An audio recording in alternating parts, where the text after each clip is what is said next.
হচ্ছে রাজনৈতিক দলগুলোর উপর তো কেউ আস্থা রাখে না। রাজনৈতিক দলগুলোর চরিত্র আমরা দেখেছি। ফ্যাসিবাদ বিরোধী যারা অংশগ্রহণ করেছে লড়াইয়ে, তাদের প্রতি আমাদের সহমর্মিতা আছে, কিন্তু তাদের চরিত্র তো বিগত সময়ে মানুষ দেখেছে। 90-এর গণ অভ্যুত্থান, স্বৈরাচার এরশাদের পদক্ষেপ মানুষ দেখেছে কিভাবে প্রতারিত হয়েছে, ছাত্র সমাজ প্রতারিত হয়েছে। সেই এরশাদকে পুনর্বাসন করা হয়েছে তার রাজনীতি থেকে, সে 3 জোটের রূপরেখা মানা হয় নাই, ছাত্র সংসদ বন্ধ করে দেওয়া হয়েছে। ফলে এবার তো আমরা এটা হতে দেব না। ফলে এবং আমরা জুলাই সনদের অবশ্যই আইনি ভিত্তি থাকতে হবে। জুলাই সনদকে ভিত্তি করেই নির্বাচনে যেতে হবে, যাতে যেই নির্বাচিত সরকার হয়ে আসুক না কেন সে এটা পূরণ করতে বাধ্য থাকে। শুধুমাত্র প্রতিশ্রুতি বা বিশ্বাসের ভিত্তিতে এটা করা যাবে না, বাংলাদেশে এটা চলবে। আমরা যতটুকু শুনেছি যে জুলাই সনদে ইতিমধ্যে হয়তো 2 বছরের মধ্যে যারা নির্বাচিত সরকার আসবে তারা 2 বছরের মধ্যে ধীরে ধীরে সেটি সংস্কার করবে, এরকম একটি টার্মস দেওয়া হয়েছে। হয়তো বা আপনিও বিষয়টি অবগত, সেটি নিয়ে যদি বলেন। আমাদের কাছে খসড়াটা এসেছে, আমরা এটা বিবেচনা করতেছি, যাচাই বাছাই করতেছি। কিন্তু আমাদের ওই প্রিন্সিপালটা হচ্ছে এটা, এই জুলাই সনদের উপর ভিত্তি করেই নির্বাচনটা হতে হবে। যেই সরকার আসবে তার দায়িত্ব হচ্ছে এই জুলাই সনদকে বাস্তবায়ন করা, কারণ জুলাই সনদ হচ্ছে তার নৈতিক বা আইনি ভিত্তি হইতে হবে। এই সামনের যে নির্বাচিত সরকার আসবে সেটা গণভোট হইতে পারে, আমরা গণপরিষদ বলছি, আর সেটা হচ্ছে এলএফও হইতে পারে, অনেকগুলো সিস্টেম আছে। কিন্তু সবচেয়ে টেকসই যেই সিস্টেম, সকলের ঐক্যমতের মাধ্যমে সেই সিস্টেমের মধ্যে যেতে হবে।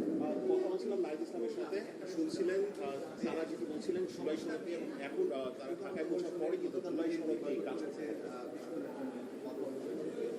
সাংবিধানিক প্রতিষ্ঠান এবং পিএসসি তারা চায় না, উচ্চকোর্টের পিআর নিয়ে সব মিলে একেবারে শেষ মুহূর্ত সব মিলে আপনার কি মনে হচ্ছে যে এই বিষয়গুলো নিয়ে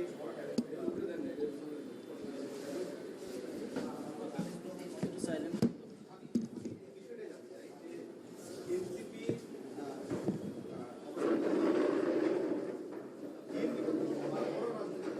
এখানে যখন আপত্তি জানাচ্ছে মৌলিক সংস্কার কতটা আসছে।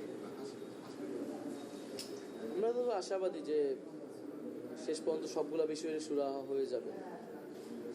বিএনপি অনেকগুলো জায়গায় বিরোধিতা করলো, শেষ পর্যন্ত দেশের সাথে তারা তাদের দলীয় অবস্থান থেকে ছাড় দিয়েছে। ফলে আমরা মনে করি নির্বাচন কমিশনে যদি ঐক্যমত হতে পারে, একইভাবে দুদকে কেন ঐক্যমত হবে না? নির্বাচন কমিশন যদি আমরা নিরপেক্ষভাবে বা সমন্বিত কমিটির মাধ্যমে এটা নিয়োগ রাজি হই, একই কারণ তো দুদকও, কারণ দুদকও তো সাংবিধানিক প্রতিষ্ঠান। এটা তো সরকার প্রধানের ইচ্ছা অনুসারে এটা নিয়োগ দেওয়ার বিষয় না। আসলে বিগত সময়ে যেই সার্চ কমিটি আছে এগুলো আসলে কাজ করে না, আমরা দেখেছি। এবং পিএসসিও একইভাবে, এবং পিএসসি তো যেখানে এই আন্দোলনটাই শুরু হয়েছে সরকারি চাকরি দাবিতে, ফলে সরকারি চাকরিতে নিরপেক্ষতা নিশ্চিত করতে হবে, দলীয়করণ বা রাজনৈতিক আদর্শ বিবেচনায় নিয়োগ হবে না। এইটা তো তরুণ সমাজের প্রত্যাশা, এবং এইটার ব্যত্যয় ঘটলে তো তরুণরা এটা মেনে নেবে না। তো আমরা আশাবাদী যে, এবং বিএনপির উচিত এই বিষয়গুলা মেনে নেওয়া, এবং উচ্চকক্ষে পিআরের বিষয়টা আমরা বলেছি। আমরা কারণ বিএনপির 31 দফাতেও কিন্তু উচ্চকক্ষের বিষয়টা ছিল, আমি যতটুকু মনে করতে পারি। ফলে উচ্চকক্ষ যদি আমাদের করতেই হয়, এটা অবশ্যই পিআর ছাড়া এটা তো ফাংশনাল হবে না। আসন অনুপাতে করলে এই উচ্চকক্ষের কোনো প্রয়োজন নেই। ভোটের অনুপাতে করলে এই উচ্চকক্ষ সংবিধান পরিবর্তন থেকে শুরু করে কয়েকটা গুরুত্বপূর্ণ বিষয় কিন্তু ভূমিকা রাখতে পারবে, এবং একটা জবাবদিহিতার সংস্কৃতি বাংলাদেশে তৈরি হবে, আইনগুলোর সমালোচনা উচ্চকক্ষে তৈরি হবে। বলে আমি মনে করি যে এই দুইটা বিষয় ঝুলে আছে, এই দুইটা বিষয় সুরাহা করে আমাদের জুলাই সনদের দিকে যাওয়া উচিত।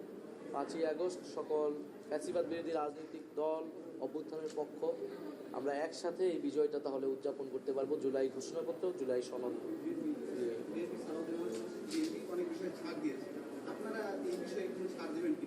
দেখেন, এটা মাছের বাজার না, আপনি একটা ছাড় দেবেন, আমি একটা ছাড় দেব, তাই না? আমরা তো নতুন সংবিধান চাইছি, গণপরিষদ চাইছি, আমরা পুরা রাষ্ট্র কাঠামোর বদল চাইছি, নতুন বন্দোবস্ত চাইছি। সেই নতুন বন্দোবস্ত থেকে এটাকে সংস্কারে নিয়ে আসা হয়েছে, সেখানে অনেক বড় ছাড় হয়ে গেছে। এই ছাড় দেশ জাতি করেছে। আমাদের অর্থনৈতিক সংস্কারের কথা ছিল, শিক্ষা কমিশনের কথা ছিল, হয়নি। আমাদের স্বাস্থ্য কমিশন হয়েছে, শ্রম কমিশন হয়েছে, সেগুলো নিয়ে কোনো আলাপ নাই, সেগুলোও ছাড় দেওয়া হয়েছে। শুধুমাত্র ক্ষমতার সাথে যেগুলো সংশ্লিষ্ট, ক্ষমতা এবং নির্বাচনের সাথে যে 5টা 6টা, সেগুলো নিয়েই কথা হইতেছে, স্থানীয় সরকার নিয়ে কোনো আলাপ নেই। বলে আপনি দেশে অনেক গুরুত্বপূর্ণ সংস্কার নিয়ে আমরা কথাই বলতেছি না, এগুলো ছাড় না, সবচেয়ে বড় ছাড় কিন্তু দেওয়া হয়েছে এবং এই ছাড় বাংলাদেশের জনগণ দিয়েছে শুধুমাত্র গুটি কয়েকটা জিনিস নিয়ে সংস্কার। আমরা আশাবাদী যে সেগুলো নিয়ে আমরা পরে আবার কথা বলবো, আমরা আন্দোলন চালাবো, কিন্তু এই কয়েকটা জিনিস সেখানে আসলে বড় দল ছোট দল কে কতটুকু ছাড় দিল এটার বিষয় না। বিষয়টা হচ্ছে আপনাকে যুক্তির ভিত্তিতে সিদ্ধান্ত নিতে হবে, দেশ ও রাষ্ট্রের কল্যাণের ভিত্তিতে সিদ্ধান্তটা নিতে হবে। সেই জায়গায় তারা যদি আমাদেরকে কনভিন্স করতে পারে যে এটার থেকে এটা ভালো অপশন, আমরা সেটা মেনে নেব, কোনো সমস্যা নেই। রাইট, একটা বিষয় দেখা যাচ্ছে যে চাঁদাবাজি নিয়ে এখন গতকাল মহাসচিব বিএনপি যিনি মহাসচিব তাকেও কিন্তু আসলে বলতে শোনা গেছে যে যেই তরুণেরা দেশের নায়ক তারাই চাঁদাবাজির সাথে যুক্ত। 5 যে সমন্বয় রয়েছে তাদের সাথে বা আপনার সাথে করেন তাকেই বা আপনারা কি বলবেন? না, এটা তো বিএনপির মহাসচিবের মুখে এই কথা মানায় না। ওনার দলের অবস্থা কীরকম এটা আমরা সকলেই জানি, কয়েক হাজার বহিষ্কার করা লাগছে। সো সবচেয়ে ভালো হয় উনি ওনার দলটাকে নিয়ন্ত্রণ করুন, আমরাও আমাদের দলটাকে নিয়ন্ত্রণ করতেছি। এখন এটা তো আমাদের দলের লোকদের উপরে অভিযোগটা না, বৈষম্যবিরোধী ছাত্র আন্দোলনের কিছু লোক যারা আমাদের সাথে ছবি তুলে আমাদের এবং তাদের দলের সাথেও ছবি তুলেছে, বিভিন্ন জায়গায় সেই ছবি ব্যবহার করে তারা, এবং যখন পুলিশ গ্রেফতার করেছে আমরা আমাদের জায়গা থেকে বলেছি যে তার কঠোর ব্যবস্থা হয়, আইন অনুযায়ী ব্যবস্থা হয়, এবং আমরা সারা দেশের মানুষের কাছে আহ্বান জানিয়েছি আপনারা আমাদের সাথে যোগাযোগ করুন, আমাদের কোনো দলের নেতাকর্মী যদি থাকে আমরা আমাদের জায়গা থেকে কঠোর ব্যবস্থা নিই। কারণ আমরা মনে করি চাঁদাবাজির এই অর্থনীতিকে ভেঙে দিতে হবে, যে অর্থনীতির উপর ভিত্তি করে রাজনৈতিক দলগুলো পরিচালিত হয়, এবং এই সংস্কৃতিটা পরিবর্তন করে সব দলকে এগিয়ে আসতে হবে। জাতীয় নাগরিক পার্টির জায়গা থেকে সেই উদ্যোগ, সেই ইচ্ছা, প্রচেষ্টা সবসময় আমরা দেখিয়েছি।